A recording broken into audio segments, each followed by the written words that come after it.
Shalom shalom, ndabaramukije mwese mu izina ry'umwami wacu Yesu Kristo umunyanazareti. Ndezejwe n'Imana kino gitondo kongera koronka akaryo canke kugururwa umuryango wo kuganira namwe amajambo y'Imana. Bakunzi ba Holy Canal TV, mbaye kaze imbere ko tuganira amajambo y'Imana, dusenga Imana. Mucunguzi wacu Yesu Kristo, turagushimiye iki gitondo ciza. Tugushimiye ko wabikunze ukavyemera ko tubona icaka c'umurango. Nuhabwa icuba ino turasenze mu izina rya Kristo. Gukomeze kubana natwe, dufashe imirimo igabo y'ikuzimu, inama z'abapfumu n'abarozi ku buzima bwacu, ariko turavuze ngo ico waduteguriye ku buzima bwacu udokibamwo, kugitambukiramo, kukigendamwo, Mana uzobukoze. Mweretse umuntu wese agiye kunyumviriza, rekira ijambo rimugirira ikimazi, iri jambo rimwugurura imiryango, iri jambo abona impinduka, uzobukoze Kristo. Maze mwami ucubana nanje, urakoze tujye kubana natwe muri vyose, mu izina ry'umwami wacu Yesu Kristo, amen. Nshuti bakundwa, dusangira ikiganiro, tubahaye ikaze ngo dusangire amajambo y'Imana muri kino gitondo. Ndizera ko muri impore, ndizera ko bamwe murakeye, abandi burije, bivana ahantu muherereye. None kino gitondo Imana yashize ku mutima amajambo tujye kuganira. Ni jambo tujye kuganira rivuga ngo uhumure, n'Uhoraho azotuma bikunda. Niryo jambo tujye kuganira rivuga ngo nkuremeshe mu vyo urimwo, mu gisagara runaka, mu gihugu runaka, ushobora kuba uruhano ugoswe n'ibintu utabona imbere n'inyuma, utabona uko bizogenda. Inshuti n'abagenzi baguhezeko, abavandimwe bakuvuyeko, imiryango yagutereranye, ubona umenga nta kayira. Ariko ngira ngo menyeshe kino gitondo, iri jambo rivuga ngo n'Uhoraho azotuma bikunda. N'amajambo agaragara mu gitabo ca Nehemiya, ibice bibiri ku murongo wa 20. Nyemerera tuyasome mu izina rya Yesu. Nehemiya igice ca 2 ku murongo wa 20. Nanje ndabishura nti Imana nyene ijuru niyo izotuma bikunda. Nico gituma twebwe abasavyi bayo dushira ko tukubaka. Ariko mweho nta mugabane, nta bubasha, nta n'icibutso mufise i Yerusalemu, tuvuge ngo amen. Niri jambo ry'Imana rikomeye. Nehemiya yarose uburenganzira bwo kuja gusanasana iwabo. Hari hamaze kuba gusambuka, Yerusalemu vyari vyamaze kuba nabi, hari hamaze kuba intambara. Maze Yeremiya yumva amakuru y'iwabo, ari hariya mu bwami bw'Abaperesi, yumva amakuru y'iwabo, yumva bamubari ati ewe Nehemiya, iwanyu harasambutse, amatanguriro yarasambutse. Maze ngo Nehemiya agira umubabaro, yumva yose uburenganzira. Ariko umuntu umuntu w'Imana yitwa Ezira. Maze Nehemiya aragenda asaba icanditse, arabwira umwami ati ndakwinginze nyemerera ngende gusanasana, ngende gusanura, iwacu harasambutse. Ijambo rirambwira muri kino gikibone ca 2 ngo hari abagabo bitwa ba Tobiya na ba Sanibalati, ngo basanga uyu muntu w'Imana yitwa Nehemiya ku gikorwa, ariko arubaka, ariko arasanura. Maze bamuca inkokora, baramubwira bati ivyo bintu uriko urubaka naho zoba ari imbwa gusa, naho zoba ari ingeregere, naho vyobica ko gusa vyosenyuka. Bamubariye ko bitazokunda, bamubariye ko atavyizigiro. Maze ngo naze nanje ndabishura. Hayaya, arabwira ngo n'Uhoraho azotuma bikunda. Oya, si ba onkre, ntabwo ari ba tonto, ntabwo ari famiye yawe iri hafi yawe, ariko n'Uhoraho azotuma bikunda. Ijambo rirambwira ngo abizigiye Uhoraho bameze nk'umusosiyoni utabasha kunyiganyizwa, ngo ariko wamushimangiye. Hari ijambo rinezera ngo nk'uko imisozi igose Yerusalemu, niko Uhoraho agosa abantu biwe. Nagira ngo menyeshe kino gitondo, nshuti mukundwa uri kuranyumviriza, naco cikivutu, naco cikinkokora, nagira ngo mbwira ngo umviriza, n'Uhoraho azotuma bikunda.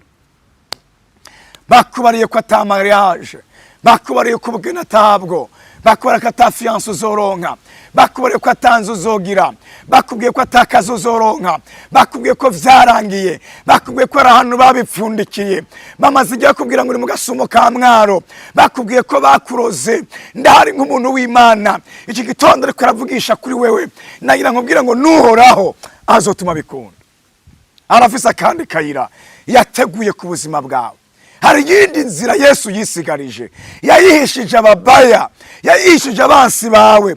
Hari yindi ya naho bazimaze igihe bazibira iyo nzira imaze kuguruka mu maso yabo, ariko nagira ngo menyesha ngo rakandi kayira Yesu yabitse ku buzima bwawe, namba atacupfa nayo.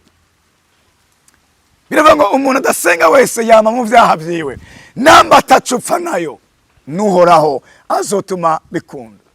Uhumure, akwitwararitse, arakwitayeho. Nehemiya agirwa ayo mahigwe yo kwemanga. Nagira ngo bwire ngo hari abaduca intege, ariko tugomba kubwira ko twacitse intege, tukakwanga ngo hari umwami atwitwararitse. N'Uhoraho azotuma bikunda. Nshuti mukunda uri kuranyumviriza, ushobora kuba ufise akazi gashasha, nta experience ufise, nawe ubwawe biragucanga, ariko nagira ngo mbwire ngo humura, n'Uhoraho azotuma bikunda.